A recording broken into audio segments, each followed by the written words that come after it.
most of our learning spaces are what I would say they do two things. They reward the dominant culture and they perpetuate capitalism. So, for example, growth mindset, you just need to work harder, you need to work harder. There's this whole idea that time and action equals productivity.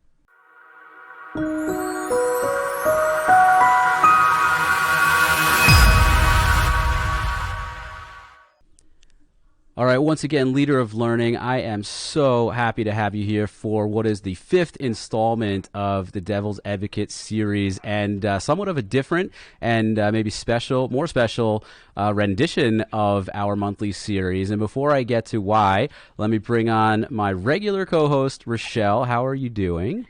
I'm doing great, Dan. It's good to be here with you today and our guests joining this conversation. So definitely looking forward to it. I look forward to our chats back and forth every single month. Yeah, I know we mentioned this last time too. Again, it doesn't feel like it's been a month since we recorded last, but time's flying somehow. I don't know. There's a lot going on clearly in the world these days, but we're having fun, I guess. So it's probably what that means.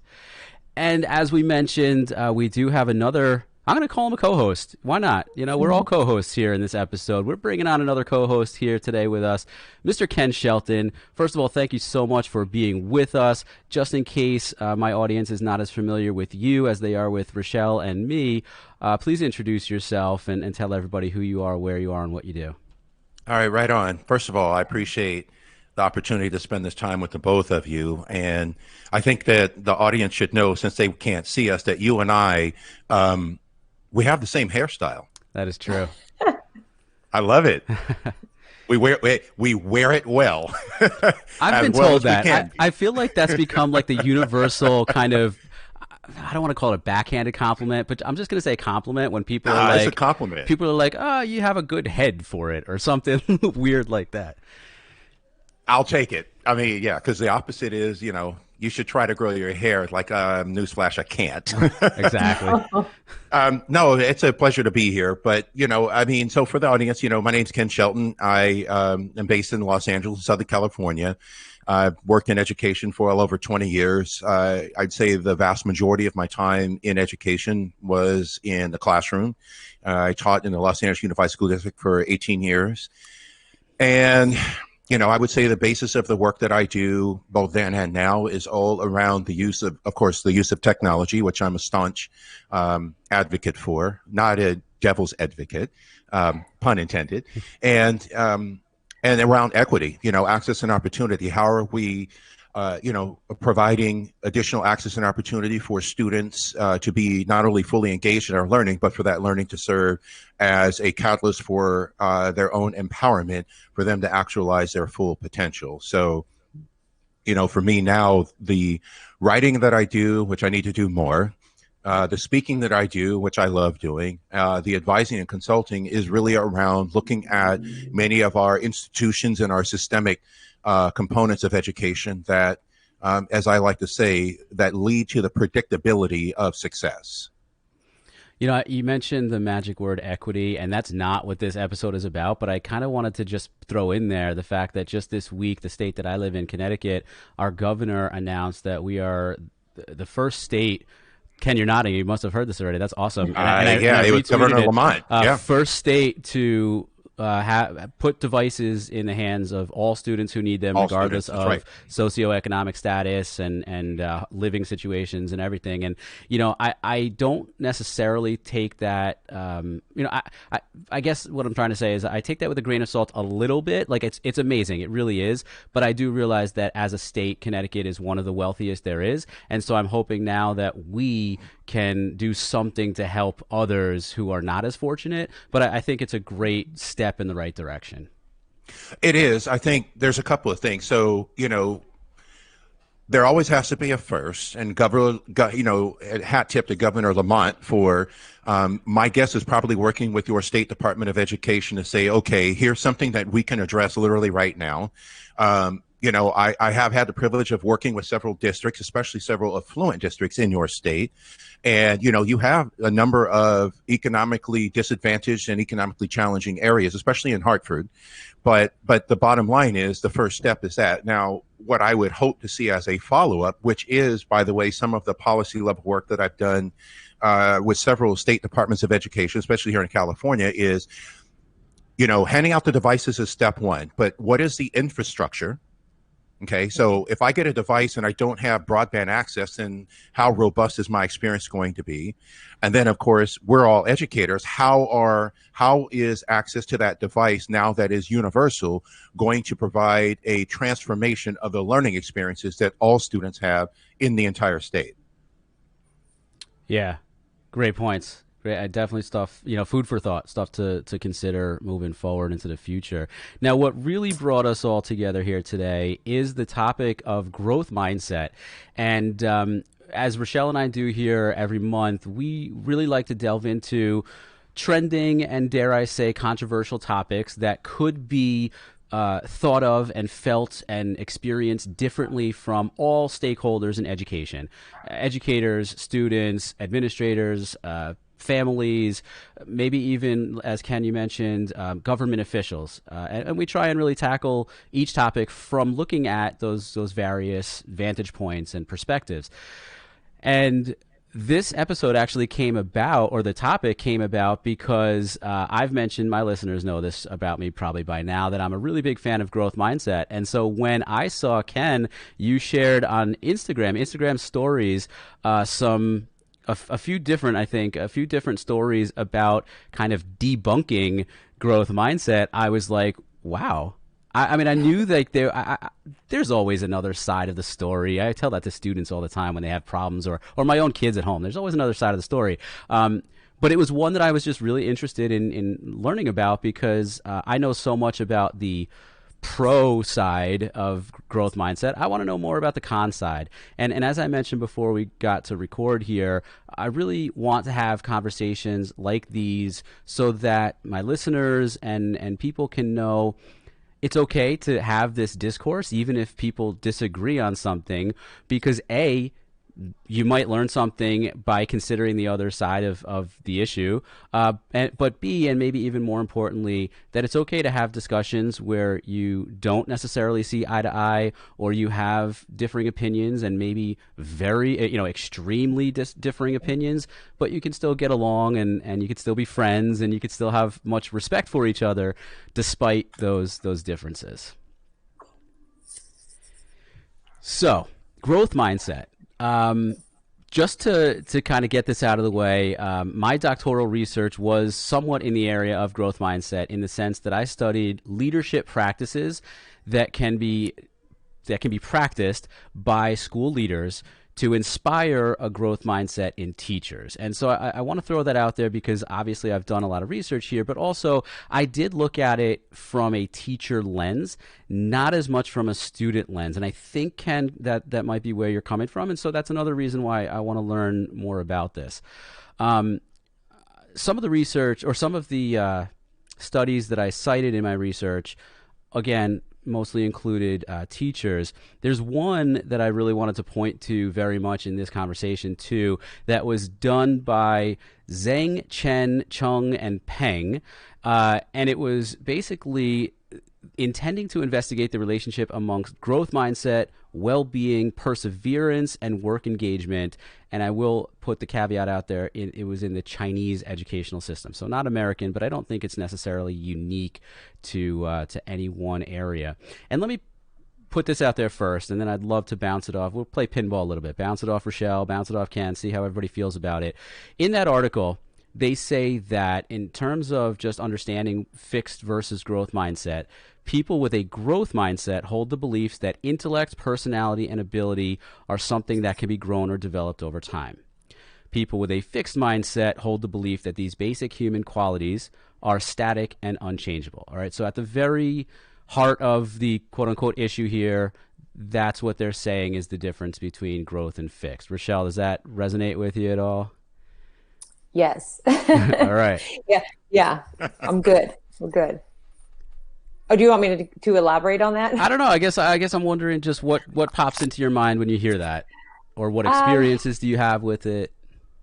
Yeah, growth mindset is not something that I ever really, until probably, I don't know, I'm just guessing here, 6 or 7 years ago. It's not anything that I was familiar with. And I know that probably sounds strange being an educator, but my whole educational background in methodologies and teaching practices and you name it was many years ago. And I didn't have the greatest preparation for it, unlike what is out there today. So there are a lot of terms and things I never heard of. I didn't know what they meant. But when I learned it, I actually, I had read Carol Dweck. Is it Carol Dweck's book? Yeah. Yeah. I had read that book, and that gave me a lot more information. But then I remember being at school one day, and we have bulletin boards in the school, and the physics teacher outside of his room, he had a big bulletin board and it had fixed versus growth. And I was so excited. I was like, I totally know what that means. And I liked the visual that he had there. And he had, like students had created some different things to share on that space.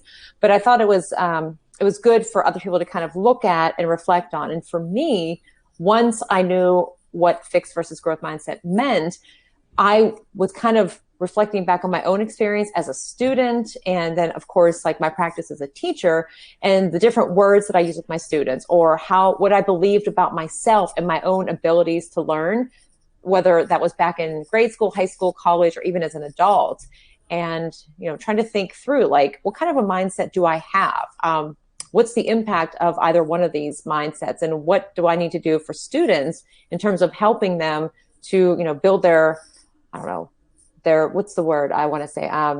Their investment in themselves for growth and not being afraid to be wrong. And like, there's all these different things that I started to notice more in my classroom that probably were already happening in my classroom, but I wasn't so aware of them until I learned about growth mindset and fixed mindset. And I kind of could see things happening, and then I started to address them, if any of that kind of makes sense. But prior to like I said, 5, 6, maybe 7 years ago, I had no idea. And now in the last couple of months, which couple of months could be actually 6 months now, I started to look more at like growth mindset and also social emotional learning and like what the connection is there as well. And just trying to kind of process all of that information in my own way and learn more about it. So that's why I'm excited to hear from both of you today. Ken, have we said anything wrong yet? No, we're having a discussion, and I do. So before I respond to your prompt, I think it is important for the listeners to really process healthy dialogue. Like, we don't have to agree.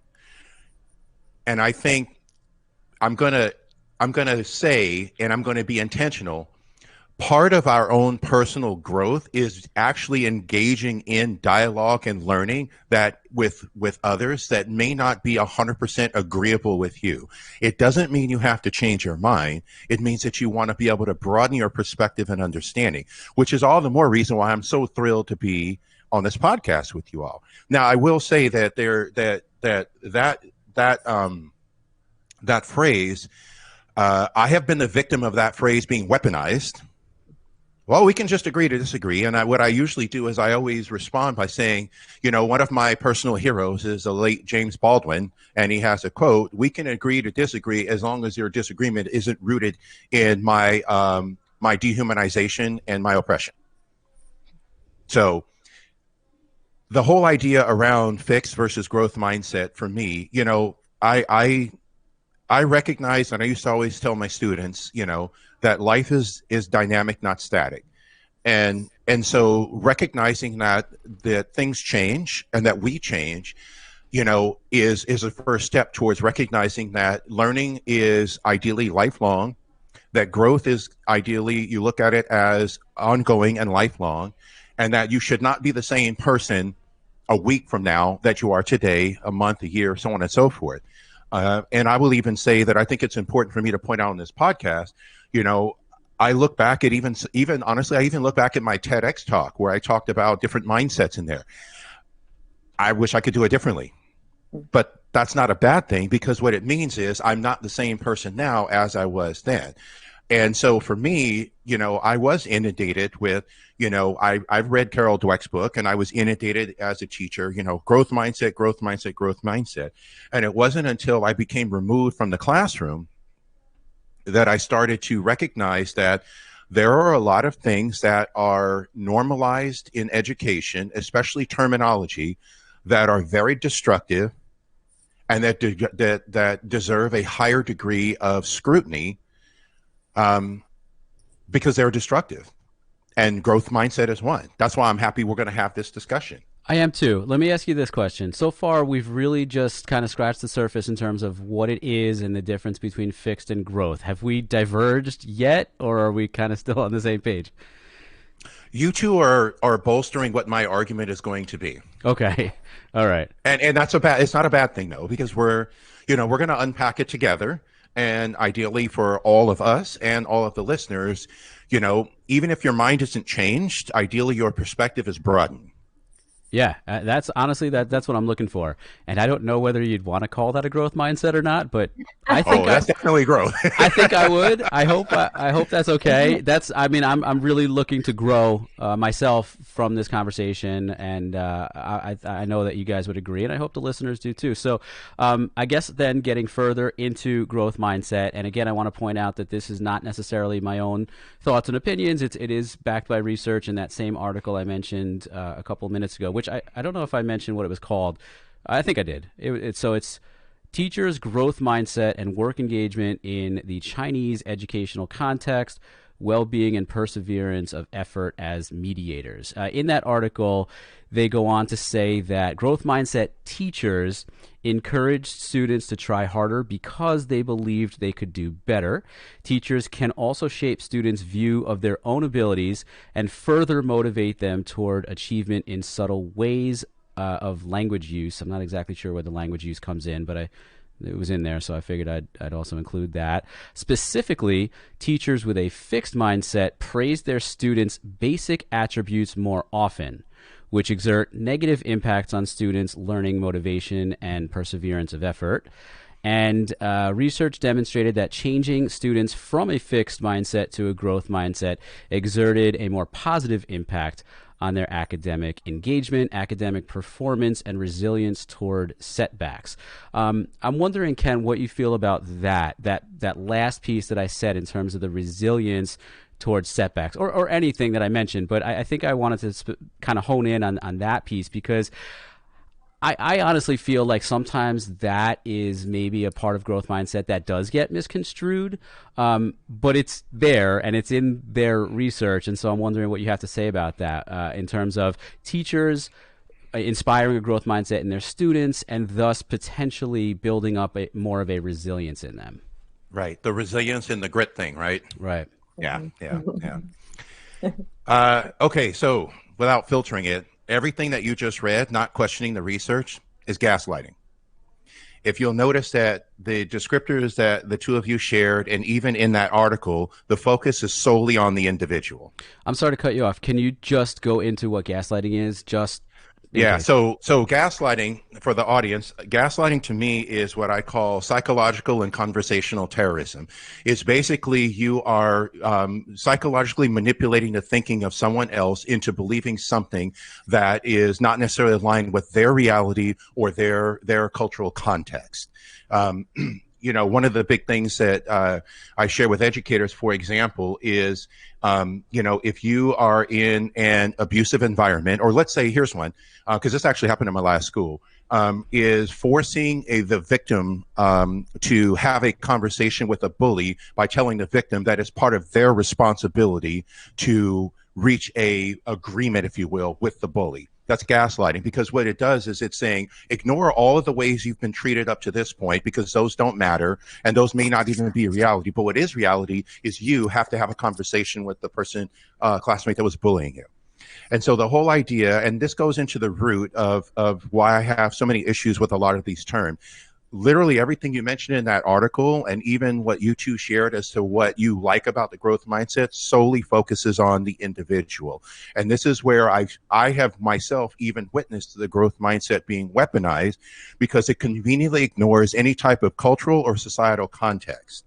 Now, I will, for your audience and for you two, I taught in LA Unified. Most of the areas I taught in are economically under-resourced areas. And yes, I'm using that terminology on purpose.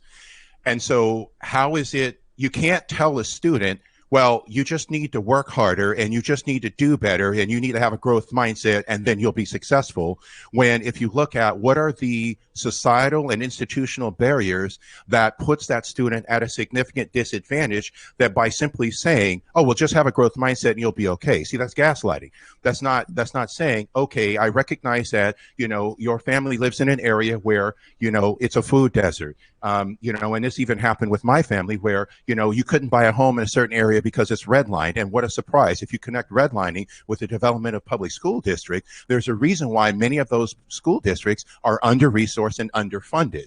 And so this whole idea that just simply do this is not, it's inadequate. It's not good enough, and it's gaslighting, because what it does is it tells a student that the only reason why you aren't successful is because of your own actions and your own doing, not recognizing that you are already put at a disadvantage. Now, with that being said, I recognize that there's nuance with the growth mindset as far as encouraging students to be able to push themselves, to be able to learn more, and to be able to, at least to some degree, actualize their full potential. But, even Rachelle just shared, many of them, I'll even put it to you all this way. Most of my students, by the time I got them in the 8th grade, had been inundated for 8 straight years with deficit-based language. You're incapable of, you need intervention, you're performing below a grade level, you're doing this, you're doing that, and so on and so forth. And so, the article you mentioned about praise to the students, I actually don't agree with that at all. I think that there is a way to provide positive reinforcement. What I always say, develop an asset-based terminology that supports students in recognizing that I have unique gifts and skills, and is school providing me an opportunity to utilize those in the learning spaces that benefit both myself and my classmates. I don't want to oversimplify what you're saying, but I like to kind of boil things down. What I'm hearing you say is that growth mindset doesn't necessarily work because it eliminates, or the way that people, at least the way that people use it and see it, it eliminates sort of these external factors that just can't really be acknowledged and considered when it comes to a student's ability to persevere. Well, I mean, let's take that word perseverance. Okay. And quite frankly, I think a lot of these terms are rooted in 3 major areas in education. They're rooted in a white supremacy culture in education. They're rooted in the myth of meritocracy, and ultimately those 2 perpetuate capitalism. And so with that being said, one measure of perseverance could be that a student didn't perform well and the teacher gave them an opportunity to do it over and over and over again until they performed to their standard. Okay, that's one. However, I would argue that most of my students in many of the schools I worked at demonstrated degrees of resilience and perseverance because they're going through areas of which, they see dilapidated homes. Their parents are working 2 or 3 jobs just to be able to put food on the table. They don't get breakfast, so they have to get it at school. I mean, the whole idea around applying these terms situated within a societal context and being responsive to an individual's needs. I have many students that showed, look, I would even argue, which student shows more responsibility and perseverance? The student that does that paper over and over and over again until they get it right, or that student that is able to accomplish their schoolwork to the best of their ability, but also is fulfilling their home responsibilities by taking care of their younger siblings? And I had students that did that. They had to walk their younger siblings to school, then they came to school. I want to tell you, they went and picked them up, and they took them home. I want to tell you a story real quick. And as you mentioned before, obviously this discussion is not you're right, I'm wrong, anything like that. It's just learning from each other. And I agree with you 100% when you say that students have challenging home lives, and it really takes away from their, whether or not they have a fixed mindset or growth mindset, it's very hard for them to succeed in school. And I'll never forget a student that I had. I want to also mention I've worked in the Bronx, I've worked in Derby, Connecticut, now Norwalk, Connecticut, major cities. Well, Derby was really small, but cities nonetheless. And I forget the term you used before, but definitely students who are economically under-resourced and underfunded. Under-resourced and underfunded. So I had a student back in the day who I started to give him a little bit of a hard time about some kind of assignment that was due or homework not getting done or something like that. And he explained to me, and this is where relationships are huge, obviously. That's a whole nother conversation. But this student trusted me enough to let me know, Mr. Kreiness, I'm sorry, but when I get home, I forget exactly how he explained it to me. I'm paraphrasing a little bit, but he was the daycare provider for his, not just his family, his apartment complex. A lot of the working parents who lived on his floor or in his building trusted him and trusted him with their kids for him to watch them and help them get their work done after school. And so he was so busy helping the other kids of the families that lived in his building that he couldn't really do his work and get it done on time.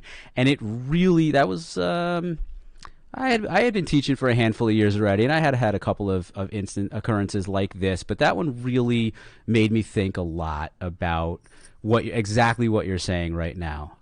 I want to hear from Rachelle. What do you think in all this? Yeah, same here. I have no idea. That is an honest answer. No, like I'm not in the good.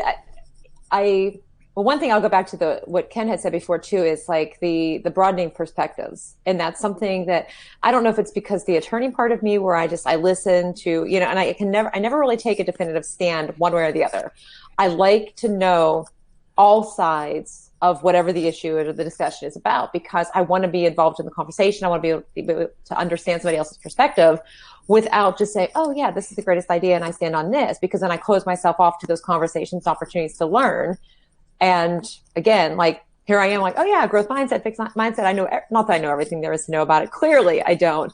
But when we started the conversation, what I thought my view of it has already shifted some. And not that I'm saying like thinking that, oh, I totally had it wrong.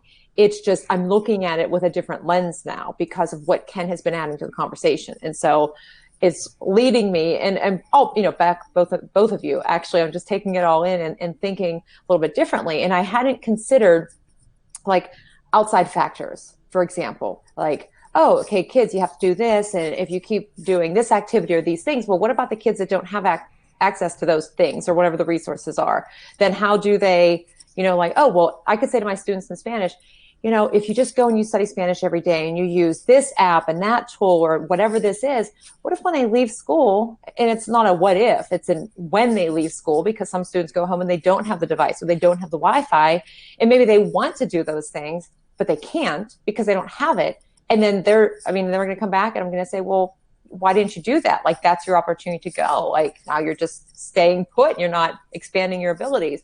And so I hadn't really considered that other part of it. I was just looking at this is what it is. And I need to do these things as a teacher and use the right language to say, like, not just good job, but kind of engage them in a different conversation to kind of keep them going. And so I'm kind of absorbing all of this like a sponge right now and sifting through. So I don't know. I can't add anything because both of you are saying things that resonate with me and that I agree with. But then as soon as, like, if Dan talks and then Ken speaks, I'm like, oh, I like what Ken just said there. Like, I'm totally with that. And then Dan comes up with a point and then it caused me to think differently. But I think that's what the key is just listening to everybody's, impressions of it, experiences with the perspectives of it.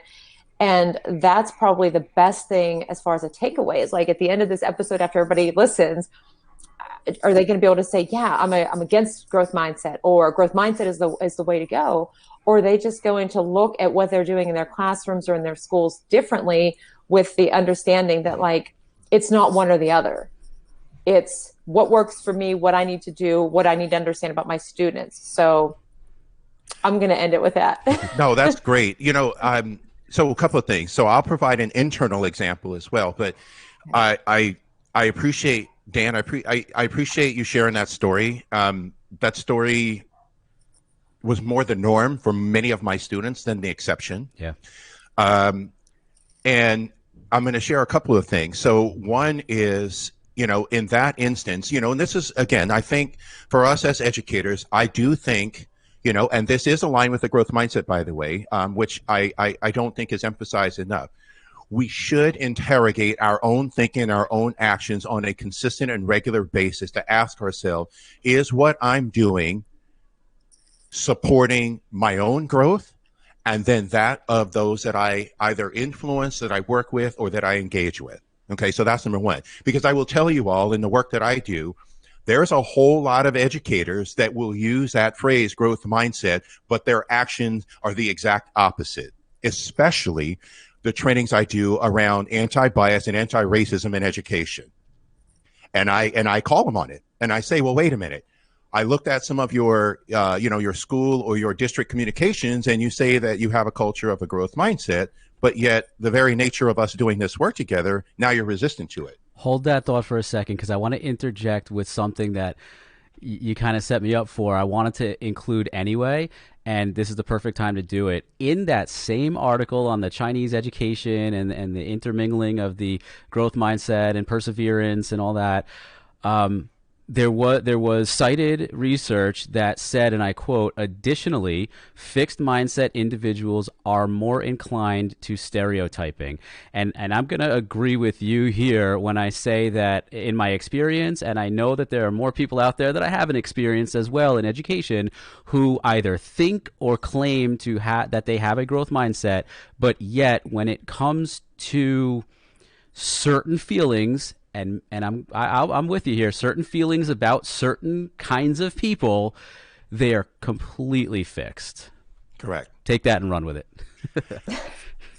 Correct. And so going to what Rachelle was sharing, how does that show up in the learning spaces for historically marginalized and oppressed students?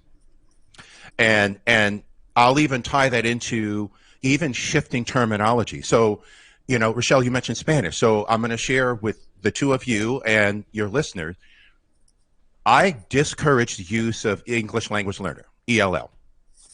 Because you see what that does is that creates a cultural hierarchy on language. You're striving to be able to speak English, yet think about it, and we all know, what's the value of being multilingual on a global context? Okay. And so what I used to always say to my students is you're emerging bilingual. It's a benefit. But think about school where it's constantly, oh, you're an ELL, you need to learn English. See, that's deficit based. For me, it's like, oh, you're emerging bilingual. That means you're going to be fluent in 2 languages. You see what I just did? Now think if you're a student of mine, what is your overall disposition going to be when you enter the learning space with me? And you see that right there, that encouragement. I understand social context. I understand in this case, the cultural hierarchy, but think about a student now, what is the likelihood that they're going to adopt many of the positive characteristics that we know that are associated with growth mindset of, okay, Mr. Shelton is telling me that I'm emerging bilingual and being bilingual is a value. So therefore, that's why I'm going to go through these efforts. And he recognizes what external messaging I'm getting that he's rejecting, because I do have gifts and I am going to fulfill my potential in my learning so that I can share my gifts. And then I even bring that up to the point around things like, even for me, most of our learning spaces are what I would say they do 2 things. They reward the dominant culture and they perpetuate capitalism. So for example, growth mindset, you just need to work harder, you need to work harder. There's this whole idea that time and action equals productivity. Now think about that in a capitalistic context. The more I tell you need to work harder, that perpetuates the myth of meritocracy, the more time you're likely to put into something, excluding any of the barriers that might exist to entry.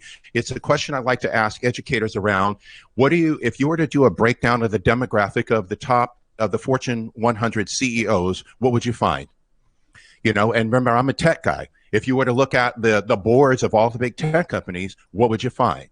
So how can you tell a student you just need to work hard and you'll accomplish something when the constant messaging they're getting from the social context and the curriculum is you don't belong here because there's no representations of that? I wouldn't be a good content creator if I didn't market myself, and one of my fairly recent podcast episodes. Ken, I don't know if you know him. I had on Alex Pate, who just came out with a book not too long ago, The Innocent Classroom. And I'm going to refer my listeners, if you haven't checked that out, back to that episode, because I think some of the things you're talking about here, Ken, are aligned with his mission and what he writes about in his book, in the sense that he talks about these marginalized students who have to live their lives every day and come to school every day knowing that they have these stereotypes and these strong negative feelings toward them and the people who look like them and live like them.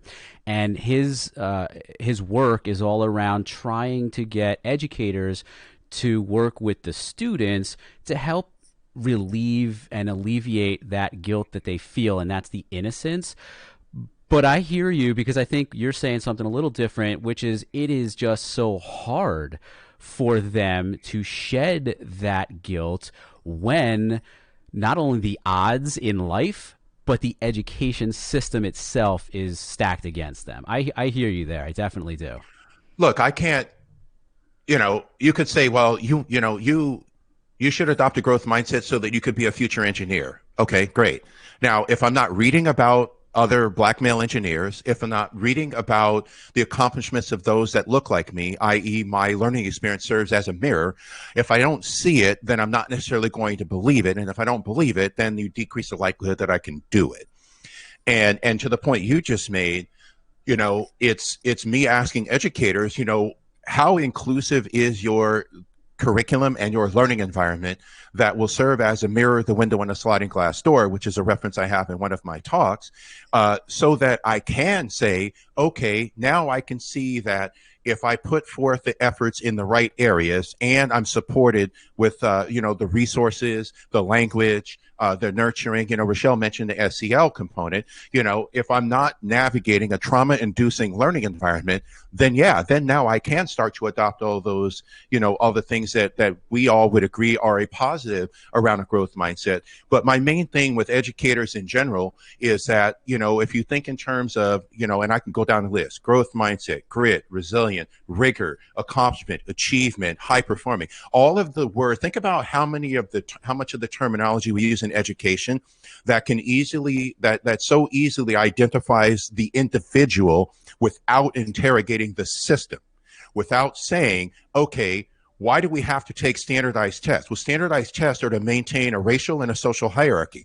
I recently posted something on Twitter that it was interesting how it evolved into dialogue on Twitter that I'm going to do a blog posting around, where I basically said we need to actually start rejecting how we look at grading. To me, I don't know. I've heard of a few, and thankfully it's only a few, but my thing is I had posted where if a teacher, I basically said, if failing students is your jam, then you need to accept the fact that you condone abusive learning environments and you should resign. Because no educator should say, I'm okay with a student failing. But to defend educators, I do recognize that sometimes we are not provided the resources and the support for our own social and emotional needs to then be there at 100% for our students. Great points. I'll actually go back also to a conversation that Rachelle and I had a couple of episodes ago on grading and assessment. And I brought up another story of a student who the year prior to when I taught her, had major attendance issues. She struggled in terms of her ability to learn. She was being referred for special services, and I just knew that the only way this student was really going to be able to do any sort of work in my class was to sit with her either one-on-one or in a small group setting, and we would have to do it together, and kind of me holding her hand through it.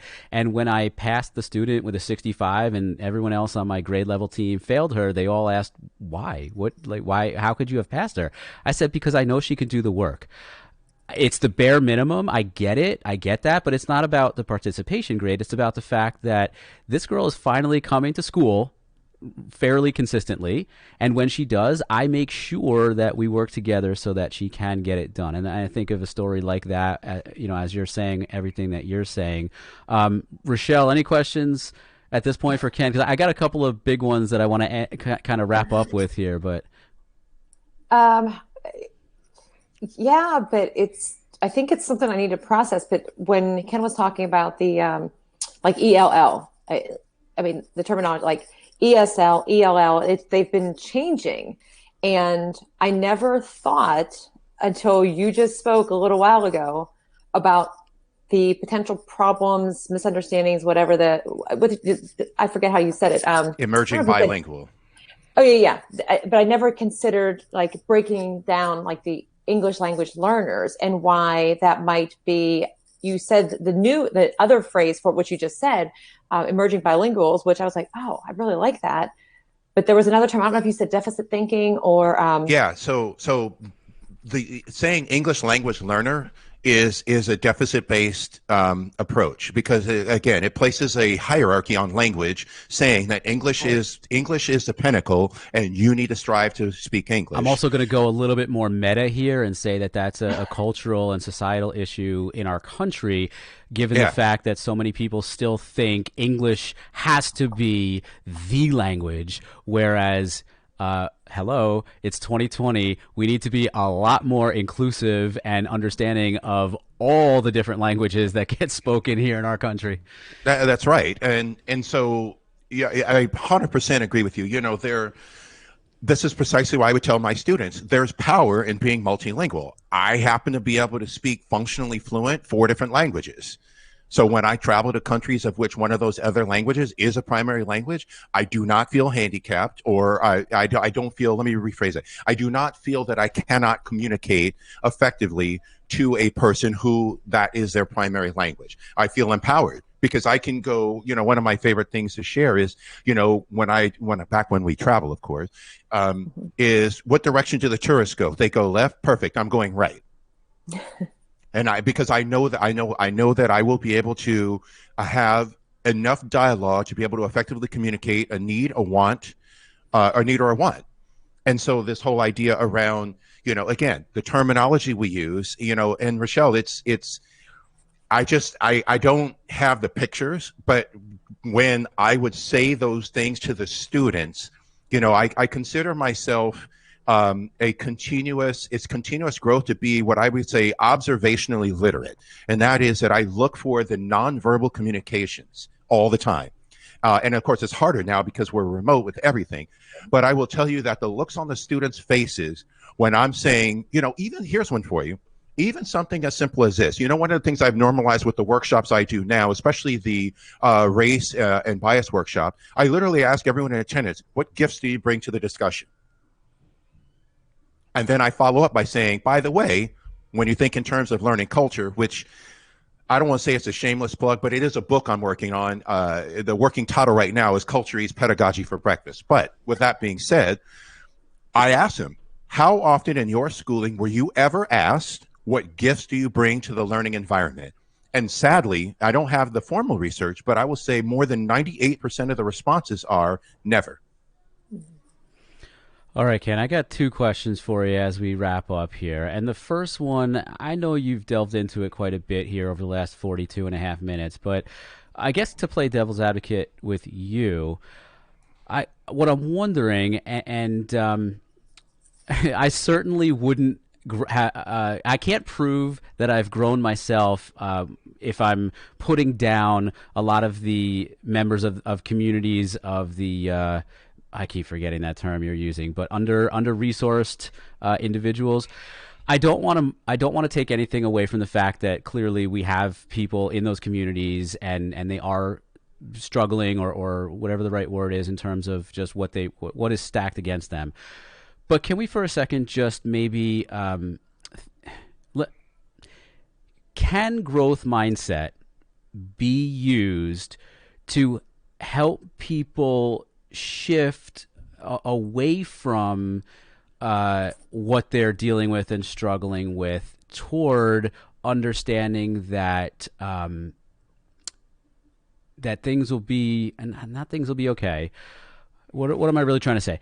Can we say that if you adopt a certain mindset, whether or not you want to call it growth mindset, that's okay, that you might need to help get yourself out of those feelings that you have based on the situation that you're in. Does that make sense? Am I saying It that right? does, and I'm glad you're asking that question. So my short answer is yes.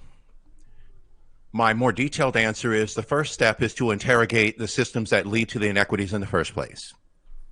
So again, when you think about many of the economically under-resourced areas, why are housing prices suppressed in those areas? What is the accessibility? We don't have the time now. Maybe if y'all have me back, I could even share a story around what a whole series of projects I did with students that I call community empowerment, where we looked at real tangible problems in the community and how we might be a solution to them. Because one of the things that I vehemently despised and rejected in the terminology that many of my colleagues were using was, you need to do well in education so you can get out of your community. And I'm like, how you sound saying that? This is where they live. I'm like, no, let's find a problem that exists in the community and how we might be the solution to that problem. That's exactly what I didn't want to say. I had to be really careful about how I asked that question. I don't want to think that way, and I don't think that way, but I know that there are people who do that. There are, unfortunately, and those equate to abusive learning environments, because you're basically marginalizing and oppressing a student. That look, when we look at the power dynamic of education, students rarely have any agency. But to answer your question, so the example you shared of the student you had that was tasked with taking care of the kids in the apartment complex, I had students that did that. So here's how you adopt a broader understanding that's aligned with, I would say, more of a growth mindset. As I would literally ask the students, okay, I see what you're doing. How might we use some of those very same skills that you're using in the context of what we're learning? So for example, the student you shared, I would say, okay, so let's look at some of the positives of what you're doing. One, you're able to communicate effectively with and support and take care of a lot of kids. There's a lot of adults that can't do that. Okay, so that's one. Number two, you're able to rally a group of kids together around a common goal, which is, in this case, is you're ensuring their health and their safety during the time that you're there together. Sounds to me like you're a good team player. Sounds to me like you can communicate with groups and get them to identify a common goal or common purpose. You see what I'm saying? You're going away from deficit into an asset focus. So when I looked at some of the areas that I worked in that were underfunded and under-resourced, my whole thing was, okay, here's an example of what I would call your own agency and your own empowerment. Someone gets elected from your area that represents the voice of the community. What does it look like if you become a candidate for the city council or whatever component is a representation of your community? How much more effective will your voice be if you have a deeper understanding of your community? What learning is necessary for you to be in a competitive position to be able to run for that position and then be the voice of your community? What resources are necessary? How might we find those resources if they don't exist in your community? So you see, I'm not ignoring the challenges that exist. What I'm saying is, it's what I call being culturally relevant and culturally responsive. I know it exists, and there are some things that we can do to dismantle those things, and I'm not going to conveniently ignore those by simply defaulting to, oh, you just need to have a growth mindset and you'll be fine. You handled that great. I actually was going to ask you for my last question, kind of how educators can start to build in that idea of doing away with the deficit thinking, the deficit model, if you want to call it that. And I think, Rachelle, not to take words out of your mouth, you said this already. I know for me, definitely, my biggest takeaway from this conversation with you has been that we all need to strip away anything we do or say that can be construed as that deficit piece. And I really appreciate you saying that, because it does have me thinking differently already. And I don't think I was ever opposed to any of your ideas, and I don't think you were of mine either, but we came at it from a little bit of a different vantage point, and I appreciate everything you said, but that's definitely my biggest takeaway. And Rachelle, if you could maybe, I don't know if you have some parting thoughts, and then Ken, as you wrap up, please obviously let the listeners know where they can catch more of your content and all the things that you share. And I don't want you to give anything away for free, but I'm wondering, as you wrap up, if you could just maybe share a couple of other ideas that educators can start with, at least, to do away with that deficit thinking. All right, so I'm up, right? Yes. I have so much to think about now, and that's what I love about these conversations. And one thing that strikes me is that I'm so glad that I'm not keeping myself isolated as an educator anymore, like I did for so many years, because just in the past, well, just today in this time talking with both of you, but even in the past 3 to 6 months, I think how much my thinking, my perspective, my understanding of so many different things has changed because of the conversations. And they're not always comfortable conversations, right? Because you're either in the middle of two potential disagreeing sides, or you thought you knew about something and then you hear somebody else's perspective and it's like, wow, I was totally wrong. And it's not, and it might be true in some case, you might be totally wrong, because that does happen. But I think it's, like I said before, I think it's just so important to be aware of all different sides, not just say, oh yeah, I'm going to do growth mindset because I read about it or I saw it on Twitter, or like so-and-so said, this is what I need to be doing. And I haven't been, and I'm wrong, because that's not it. It's like, what's the value in, if it's a growth mindset, what's the value in it, or whatever the thing is. Like, you always focus on like the why, the purpose, but looking, and something else I said too, that I became more aware of, is mindful of circumstances. Back when schools closed in the spring, we weren't meeting regularly because students didn't have access or whatever. And I was like, why aren't they joining in when they can? Well, some of them were essential workers. And I said that to somebody earlier, and it never occurred to me. Like, I knew students were working, but I just thought they were at home, and I didn't know what all of their other responsibilities were. And so I think that's the benefit of having conversations like this, or for people tuning into podcasts, or just joining in chats or in conferences, whatever. Don't be afraid to kind of share your opinion, even if, and it's hard sometimes, even if you are going to be met with pushback, because that's what keeps us thinking and changing and growing. And I'm not going to lie, like I've learned a lot of new terms today, and my mind is still thinking about what Ken said about the ELL. Like, I keep coming back to that and thinking about the message that it sends. And I love that Ken said about the observations, those nonverbal cues, and reading the room, reading the students, the faces, of course, if we're in virtual, like if their cameras are on or not. So it's just a lot of things to be mindful of, regardless of what it is. And I will leave it at that. I love it. No, I mean, look, just to sum it all up, one of the things I share in my anti-bias workshop is it's called the Dunning-Kruger Effect, which is that we think we know more than we actually know. And my favorite phrase attached to that I love to share with educators that, Rachelle, you just mentioned, is if our default is cognitive humility, there's a whole lot that I know, but there's a whole lot more that I don't know. And I'm willing to engage in whatever platforms or avenues, like us together on this podcast, to learn more.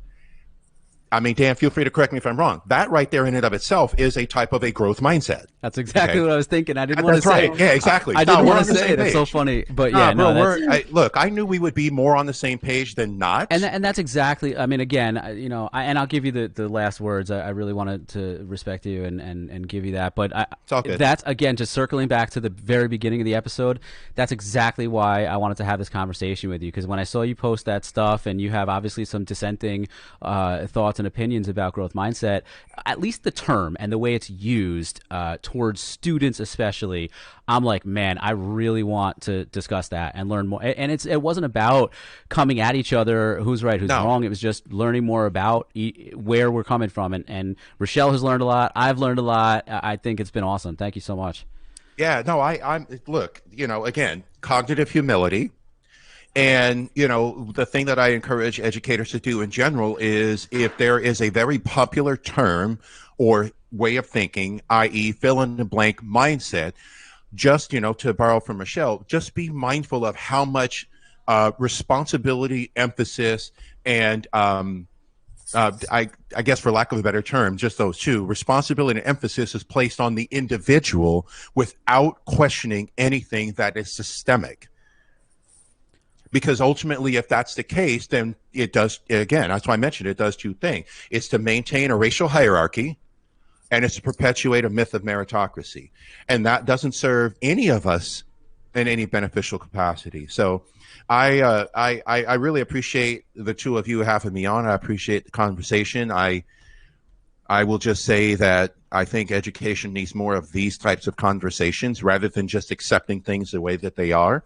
But I also know that school actually is designed for us to accept things the way they are, which is why the three of us have mentioned at various times that we're constantly unlearning. There's so much that I learned in grad school that, it took me several years in the classroom to realize, that's not the way this works.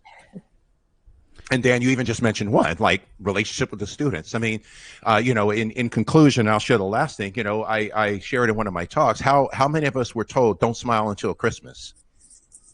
That's just absurd. It's just so ridiculous. But it wasn't until one of my students was like, aren't you happy to be here? And I'm like, well, yeah, I love it. And you're like, well, how come you don't smile? I'm like, holy cow, you're right. I'm going to smile from now on. I'm like, damn, that's the way I was taught. That's wrong. Again, cognitive humility. So at any rate, I thank you all.